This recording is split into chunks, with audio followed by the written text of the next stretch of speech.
En realidad, buenas noches. Van a disculpar que, que entre, pero recién he podido llegar después de salir de trabajo y el tráfico está brutal, brutal. Primero quiero saludarlos, darle la bienvenida al curso que están llevando de oncología clínica. Y en realidad este es un curso muy interesante.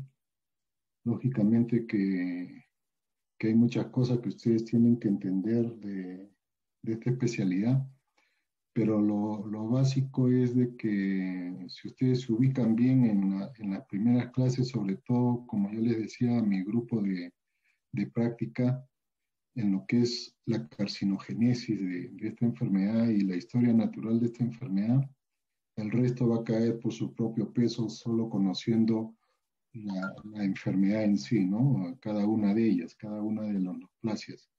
Recuerden que existen más de 100 neoplasias y no todas tienen el mismo manejo ni el mismo abordaje. Entonces, ante ello, ustedes tienen que ubicarse comprendiendo esos temas. Bueno, como ven hoy ustedes, hoy día veremos lo que es inmunología, estrés y cáncer. Yo soy el doctor Morón, oncólogo clínico, y por lo tanto, bueno, iniciaremos, ¿no? Ustedes saben de que cáncer es el resultado de un crecimiento descontrolado, pues acompañado de invasión de tejidos circundantes y de explosión de las células a sitios distantes. Ustedes van a ver ahí, miren ustedes cómo es el desarrollo tumoral. Lógicamente que lo primero que ustedes tienen que entender es que cáncer es una enfermedad en genes, netamente en genes. Esto ya fue definido así desde los años 70 y lógicamente que progresivamente con el tiempo se ha ido conociendo cada vez más lo que es esta enfermedad y esto se ha hecho así porque gracias a la investigación tanto de los ingenieros genetistas, tanto de los biólogos y de los mismos oncólogos, es de que se ha llegado a conocer a la célula en sí, hasta su parte más íntima de lo que ustedes conocen en el momento actual. Todo el progreso que ustedes ven en lo que es la célula y todo lo que contiene, tanto en su membrana, en su citoplasma, como en su núcleo, y todas las proteínas y elementos que se han conocido son gracias a estas investigaciones.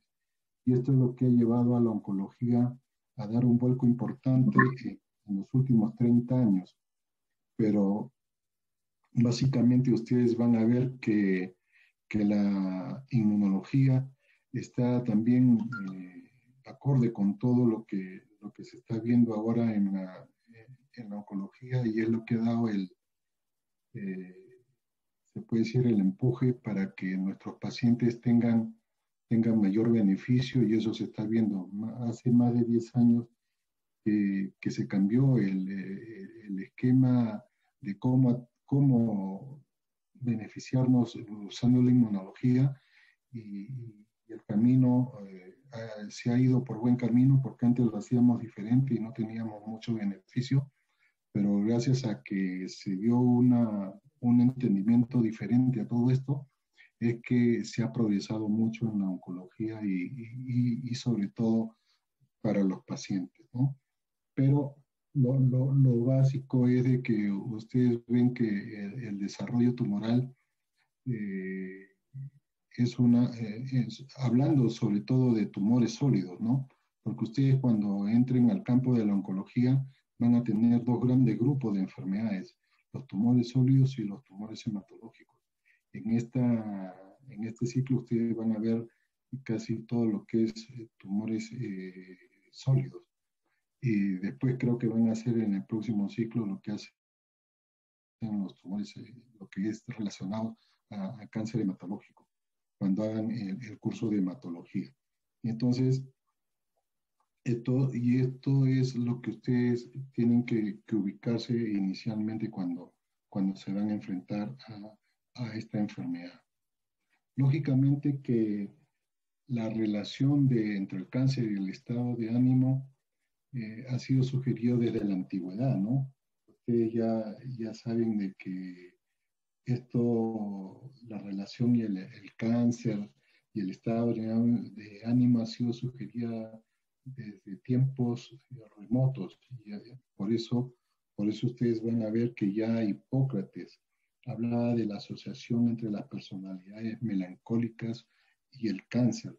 Y del mismo modo, Galeno, en la misma línea, pensaba que las mujeres, sobre todo melancólicas, eran más vulnerables al cáncer que las mujeres de temperamento sanguíneo, ¿no? Y él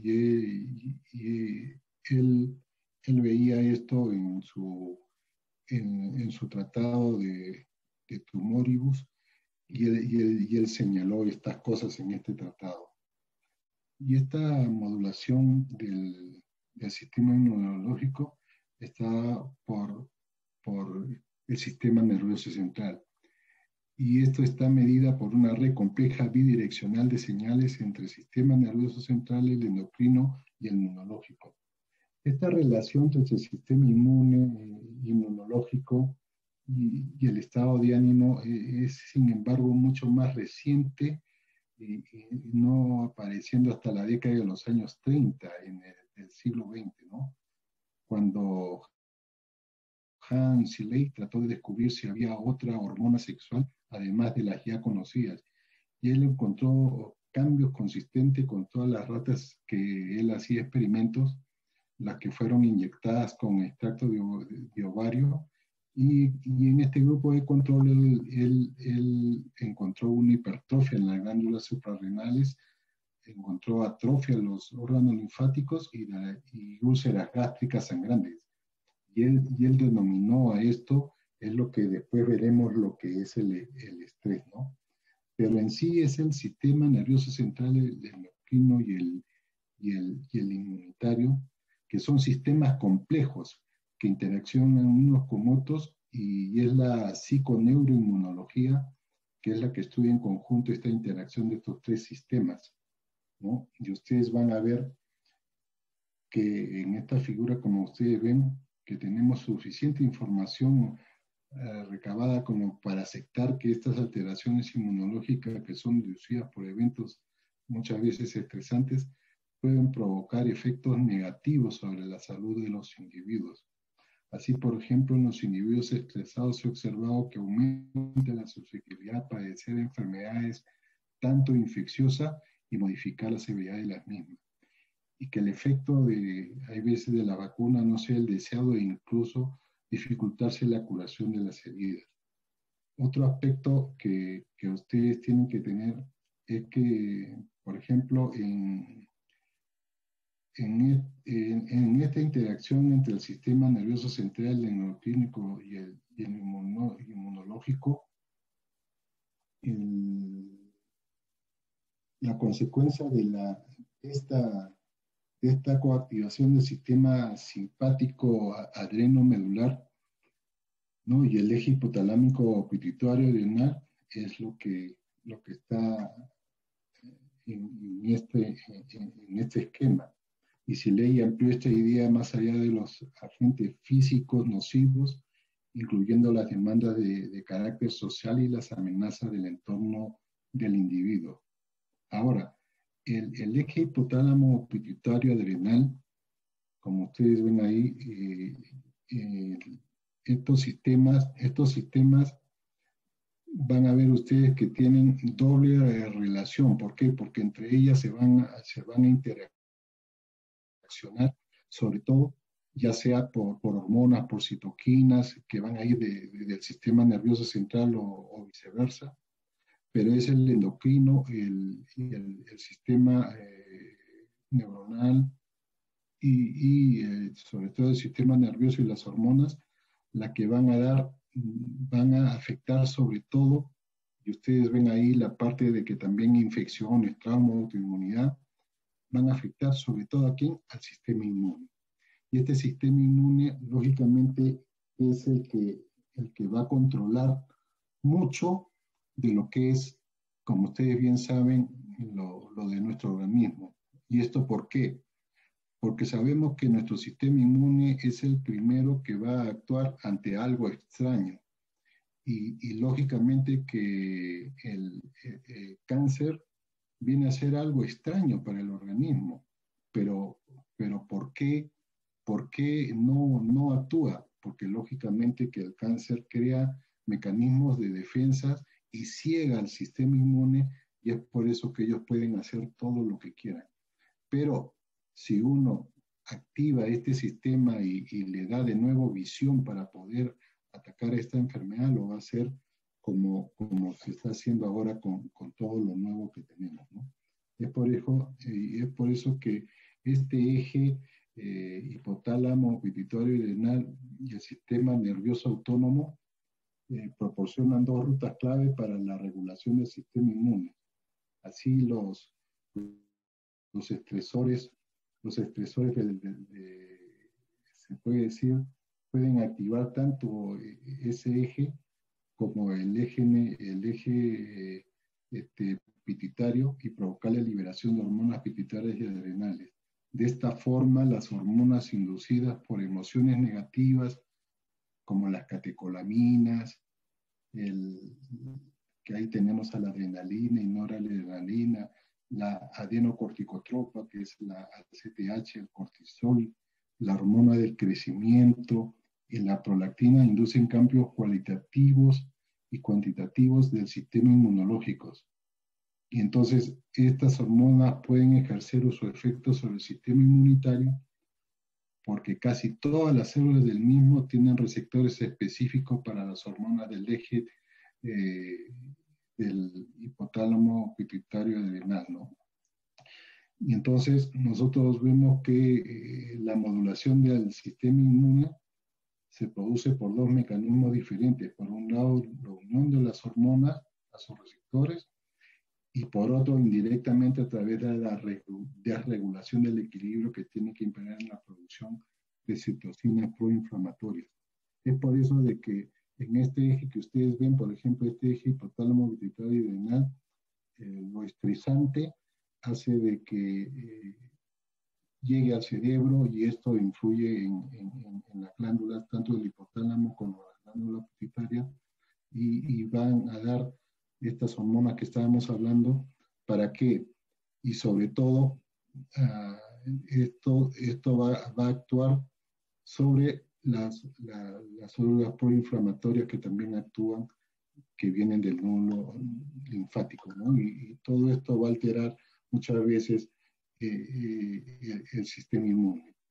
Ahora, como ya ahí están viendo lo que les había dicho, pero las citocinas producidas por las células del sistema inmunológico pueden ejercer su acción sobre células del sistema nervioso central, pues estas también poseen receptores específicos para ellos, ¿no?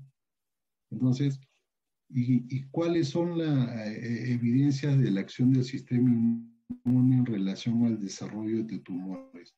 Ustedes tienen que entender primeramente que en nuestro organismo existe lo que se llama la vigilancia inmunológica. ¿Esto qué significa? De que siempre nuestro organismo está vigilante ante cualquier noxa o algo extraño, sobre todo infeccioso o algo más, para poder atacarlo. Pero recuerden ustedes que la vigilancia inmunológica se puede perder, sobre todo cuando el tumor en su crecimiento exponencial, si ustedes analizan la curva gaussiana, van a ver que cuando se llega al logaritmo de 10 a la 4 y se sobrepasa este crecimiento tumoral, por ello, porque el sistema inmunológico no lo detuvo, ya eso no va a ser posible que el sistema inmunológico lo pueda controlar. O sea, siempre se habla que esta vigilancia inmunológica, cuando hay un tumor que se está desarrollando y sobrepasa el logaritmo de 10 a la 4 sin que el sistema inmune lo controle, es porque ya no lo va a hacer y va a seguir su historia natural de lo que hay. Entonces, ustedes van a ver que las evidencias son porque hay infiltración de tumores con linfocitos y macrófagos y hay proliferación de linfocitos en ganglio linfático drenante. Entonces, la existencia de una relación inmunológica contra el tumor permitiría controlar el crecimiento tumoral. Entonces, la inmunovigilancia es muy importante para poder controlar el desarrollo de los tumores. Entonces, esta teoría de la vigilancia inmunológica, que fue dada ya por los años 40, con Manfarley Burnett, él postulaba que algunas células sufren una transformación maligna, pero el sistema inmunológico las reconoce como ajenas y las destruye. Eso es lo que hace la vigilancia inmunológica. La teoría de la vigilancia inmunológica, ustedes van a ver que Manfarley en Burnett en los años 40 ya él postulaba que algunas células sufren una transformación maligna, pero el sistema inmunológico lo reconoce como ajenas y la destruye. Eso es lo que hace la vigilancia inmunológica. Es por eso que yo les hablaba inclusive de que cuando ustedes estudian la curva gaussiana del crecimiento tumoral, que es el crecimiento logarítmico, cuando este crecimiento logarítmico del tumor sobrepasa 10 a la 4 en su crecimiento y el sistema inmune no lo ha reconocido y lo ha destruido, es porque ya no lo va a hacer. ¿Eso qué quiere decir? De que si quiere decir que nuestro sistema inmunológico ya debe estar afectado y por eso es que ya no lo reconoce. Y entonces, estos mecanismos de defensa son relativamente débiles en los niños y en los ancianos. Por ello, la incidencia de cáncer es mayor durante la primera infancia y la vejez. Pero, ¿y esto por qué? Y ustedes van a ver de que, ¿por qué es más frecuente en estas dos etapas de la vida? Porque en la infancia, en la primera infancia, es un sistema inmunológico que está madurando y en la vejez es un sistema inmunológico que ya ha trabajado por tanto tiempo que ya comienza a tener alteraciones. Pero estas alteraciones muchas veces ustedes van a ver de que como cáncer es una enfermedad de genes, entonces nosotros podemos tener generalmente cáncer en la mayor cantidad de afección en los genes se dan de forma esporádica. Entonces casi en el 70-80%, ¿y esto por qué? Porque estamos sometidos a cambios, ya sean ambientales o biológicos, y entonces por alguna afección, y hace de que el ADN comience a alterarse. Y a la vez ustedes van a ver que pueden haber los cambios epigenéticos. Y esto es lo que más se ve, por ejemplo, en los pacientes viejos. ¿Por qué? Porque se presenta cáncer sin que ellos tengan el antecedente familiar de que alguien haya tenido cáncer, o inclusive ellos no han estado expuestos a noxas que le puedan producir la enfermedad, pero terminan haciendo cáncer. ¿Por qué? Porque los cambios epigenéticos que se dan son sobre todo en las enzimas o en ciertos sustratos en la célula, y como ha trabajado tanto este mecanismo de la célula de estar dividiéndose, reproduciéndose y estar haciendo, entonces pueden sufrir estos cambios, y esos son los cambios epigenéticos, y terminar en cáncer. Pero ustedes, ¿qué ha pasado en los últimos 20 a 30 años? Que ya no solo es terreno de esta gente el cáncer. Ustedes van a ver que ahora cada vez más gente joven también está teniendo cáncer sin necesidad de estar en los extremos de la vida. La epidemiología ha cambiado en muchas neoplasias. ¿Y esto por qué? Porque nosotros ya pues estamos expuestos a muchas noxas, tanto físico-químicas o biológicas, lo que sea, que nos están haciendo de que la gente padezca mayor cantidad de cáncer, ¿no? Y entonces, como les decía, que cómo pueden las células malignas escapar a la detección del sistema inmunológico. Y es por eso que Krüger ya proponía 4 mecanismos. Una era un defecto básico en las células efectoras, responsable de la vigilancia inmunológica. El otro era que un desequilibrio de la respuesta inmunológica ante el tumor. las células malignas no tienen la suficiente inmunogenicidad como para provocar una respuesta inmunológica, y es por eso de que en las células el sistema inmunológico no la detecta. Y la cuarta, que era la producción de factores bloqueadores que interfieren con la respuesta inmunológica a los tumores, ¿no? Y entonces, y ustedes van a ver que en esta inmunovigilancia siempre fue estudiada, como les decía, desde los años 40. Pero ¿qué pasaba en esos tiempos? Todo ha sido solo definiciones, pero no había algo que lo comprobara. Y esto, como ustedes ven, ya casi de los años, a fines de los años 90, casi para iniciar el año 2000, ya como tenemos mayores, se puede decir, técnicas para poder hacer ensayos, investigación y todo, se replanteó cómo estudiar esta inmunovigilancia, y es por eso que le llamaron que esto era la inmunoedición. Y esta inmunoedición estaba dada, como ustedes ven, por las 3C. ¿Por qué? Porque una era la etapa de la eliminación, la otra era la etapa del equilibrio y el otro era la etapa del escape, que es la selección que hace el sistema inmune, y lógicamente que esto era dado por la heterogeneidad tumoral en cuanto a la inestabilidad genética que hay. Y ustedes ven como, por ejemplo, en la eliminación, el sistema inmune actúa, ¿no? Ustedes ven ahí a las células natural killer, la CD4, la CD8, ¿no? Y que está actuando y va como quien dice, a atacar a las células tumorales y las va muchas veces a destruir totalmente, pero en algunos casos no del todo. Y cuando no es del todo, lo que entran es en un equilibrio.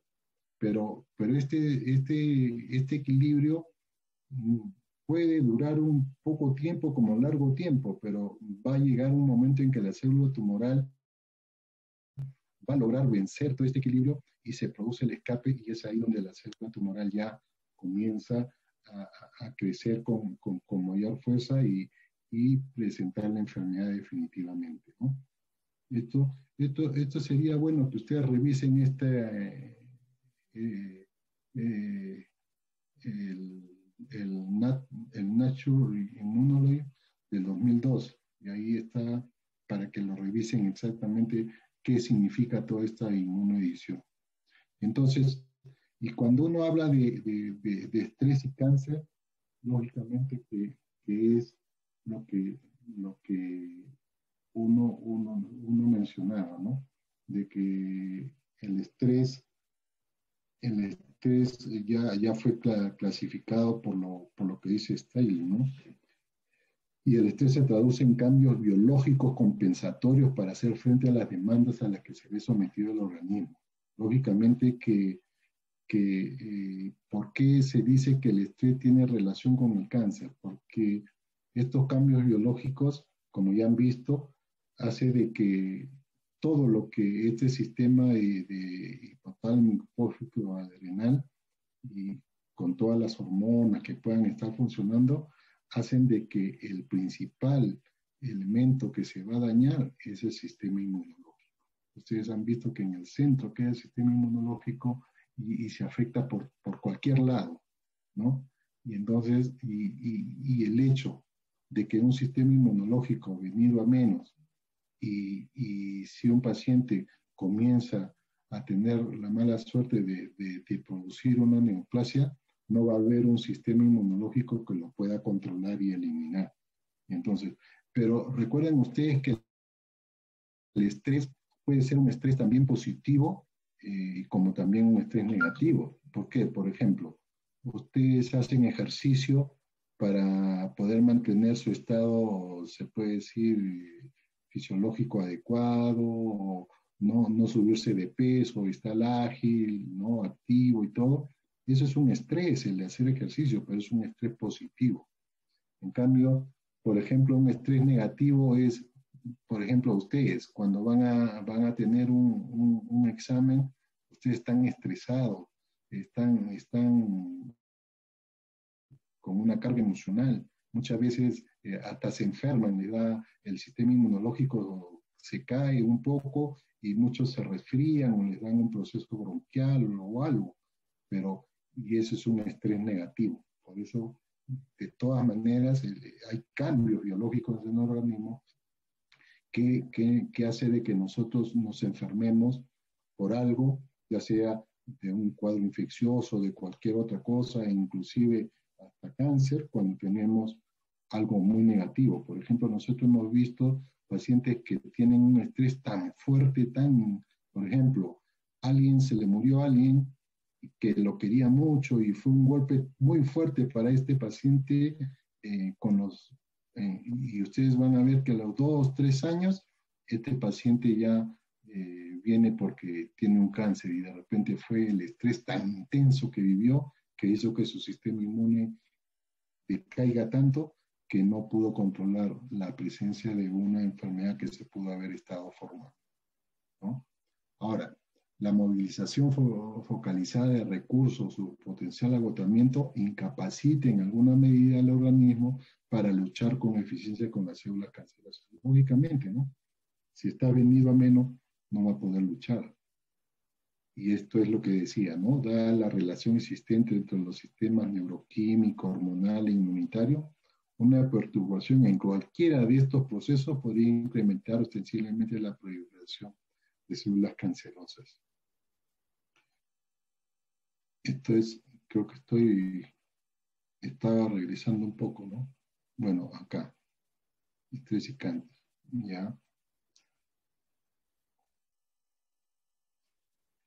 Y acá vemos, ¿no? Que en buen resumen, acerca de la relación entre el estrés y el cáncer, lo expresaron estos investigadores, que primero decían que el estrés puede influir sobre la iniciación del cáncer de varias maneras. Ustedes recuerden que en la iniciación de la carcinogénesis, que es lo primero que se tiene que dar para que pueda irse produciendo la alteración, es la primera. Ustedes en la carcinogénesis ya saben que son 3 etapas: la iniciación, la promoción o el promotor, la existencia del promotor y se puede decir, la, ya la metástasis, ¿no? De iniciación, promoción y proliferación de todo lo que es el cáncer. Pero en esta iniciación tienen que haber noxas, y esas noxas son llamadas carcinógenos. Y entonces, por eso ellos dicen que el estrés influye sobre todo aumentando la exposición del sujeto a un carcinógeno. Y entonces es más fácil para que este carcinógeno de repente le haga daño. Y recuerden que en la iniciación, el daño específicamente, ¿dónde es? Es en el ADN. Entonces tiene que haber una noxa que le va a hacer daño al ADN, lógicamente que no es en la primera, sino es en el tiempo, porque siempre va a seguirlo, como quien dice, golpeando, golpeando, golpeando, hasta que hace la alteración que uno quiere, sino que en la iniciación este daño no es completo. Es por eso que tenemos que tener la otra fase, que es la promoción. Entonces, pero en la iniciación es una fase dentro de la carcinogénesis, que es un proceso irreversible. Eso tienen que tenerlo en cuenta. Y lo otro es que interactuando con los efectos de un carcinógeno, ¿no? Como le decía, y permitiendo la expresión de un potencial genético latente a través de un cambio en el sistema hormonal. Por eso es de que el estrés puede influir sobre todo en esta primera etapa y exponer mucho más al paciente a que se dé toda esta iniciación. 2, una vez establecido el proceso neoplásico, esto ya es en la progresión, porque es iniciación, promoción y progresión. Una vez establecido el proceso neoplásico, es en la tercera etapa de la carcinogénesis, que recién tenemos ya una neoplasia, algunas reacciones comportamentales al estrés, tales como un aumento en el consumo de tabaco, alcohol u otras drogas, o unas estrategias psicológicas deficientes para afrontar los problemas, pueden modificar o interactuar en combinación con el sistema neuroendocrino. Y lógicamente, pues, de que hacen que la neoplasia, lógicamente, y esto cuando uno habla de hormonas, es sobre todo lo que te van a, actúan en la etapa del promotor. ¿Por qué? Porque el promotor, ¿qué hace? El promotor lo que hace es completar el daño que se había hecho en la iniciación. Y ahí, cuando él lo completa, recién empieza, como quien dice, nace la célula neoplásica. Y ahí es donde viene la tercera etapa, que es la progresión, ¿no? Pero lógicamente que todo esto son elementos que van a ayudar a que el promotor termine pues el proceso y se dé la presencia neoplásica. Ahora, el bloqueo de ciertas células inmunológicas, tales como los linfocitos natural killer, debido a la acción conjunta del estrés y del propio tumor, podría aumentar la probabilidad de que determinadas células precozmente transformadas eludieran la acción de la defensa del organismo. Esto es lógico. Ya sabemos que las células neoplásicas, como quien dice, ciega al sistema inmunológico. ¿Y a quién ciega sobre todo? Son a los linfocitos, a las células T. ¿Me entienden? Entonces, son las que están alteradas y ellas no van a poder reconocer al tumor y por lo tanto esta enfermedad va a seguir su proceso sin que nadie las ataque, ¿no? Y miren ustedes, la inmunoterapia en el tiempo se ha venido desarrollando, el progreso de la inmunoterapia desde fines de los años de los 1890 hasta, miren, esta lámina en el 2013, que fue lo que el mayor beneficio que se comenzó a ver con el nuevo cambio que se hizo en el ataque de cómo utilizar el sistema inmune para atacar el cáncer. Antes nosotros, ¿qué hacíamos? Dábamos tratamiento inmunoterápico, pero dirigido al tumor. Actualmente ya no es así, no se dirige al tumor, sino ya. Entonces, miren, ya y en los años 60 ya se, como les decía, ¿no? Se usaba BCG, Corynebacterium parvum, el levanisol en los años 60, de 70, 80, ha sido resurrecto recombinante. Y en los primeros intentos de estimulación del sistema inmunológico de los enfermos de cáncer, para destruir los tumores se utilizó una gran variedad de microorganismos, fracciones de productos microbianos y otros inmunomoduladores. Actualmente se tienen productos como interferones, interleucina, anticuerpos monoclonales, factores de crecimiento hematopoyético. Entonces la inmunoterapia puede ser, en cáncer se divide en inmunoterapia activa y pasiva. Ustedes ven ahí, ¿no? La inmunoterapia tanto activa, la activa puede ser específica o inespecífica, y la pasiva puede ser celular y de anticuerpos, ¿no? Y están las citocinas, la vacuna, las células flacas, los linfocitos intratumorales, ¿no? Y entonces, cuando hablamos de inmunoterapia activa, consiste en la administración de los enfermos de cáncer sustancias diseñadas para provocar una respuesta inmunológica capaz de retrasar o eliminar el crecimiento tumoral. Y esto puede ser, como bien vieron, específica o inespecífica. Por ejemplo, acá tenemos las citoquinas, ¿no? Las inespecíficas. Interleuquina 2, que se usa sobre todo en melanoma, en cáncer renal, cáncer de colon, factores de necrosis tumoral, en sarcoma, en melanoma, interleuquina 12, interleuquina 6, los factores de crecimiento que ustedes ven que se usan sobre todo para recomponer el nivel de polimorfos nucleares en pacientes con enfermedades sobre todo hematológicas o aquellos que tienen caído el sistema, los linfocitos por quimioterapia. En la inmunoterapia pasiva consiste en la administración o transferencia a un enfermo de cáncer de reactivos inmunológicos presensibilizados como anticielos que contienen anticuerpos sensibilizados o células inmunológicas reactivas que median las respuestas antitumorales en forma directa o indirecta. Y ahí tenemos, por ejemplo, los anticuerpos utilizados en tratamientos oncológicos. Por ejemplo, aquí tienen los que se usan para el cáncer de mama, contra el ER2, el linfoma, se usa el CD20, también CD10, el antígeno carcinoma embrionario, ¿no? Contra el cáncer gastrointestinal, el cáncer de pulmón, el CA125,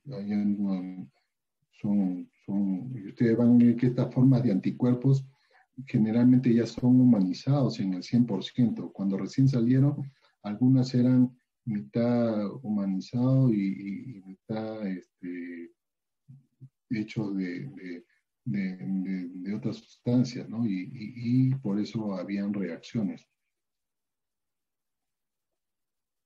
Y miren ustedes cómo en el tiempo se ha ido dando estas estrategias de inmunoterapia y uno de los que nos dieron el primer talán, se puede decir, de que esto estaba funcionando y estábamos yendo por un camino mucho mejor, es el melanoma avanzado.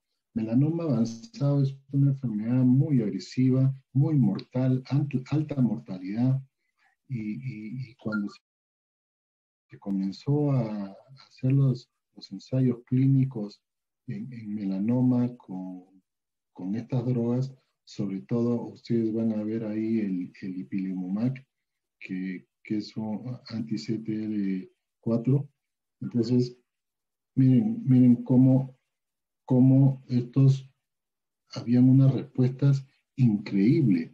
Inclusive, cuando se hizo los estudios, habían pacientes que no se llegaban a medir la mediana de respuesta porque seguían ellos vivos en el tiempo. Y lógicamente que después las combinaciones de estas drogas con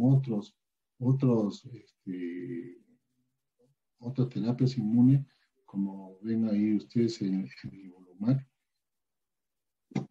esto ha hecho de que los pacientes tengan más beneficio, sino que el problema es de que también la toxicidad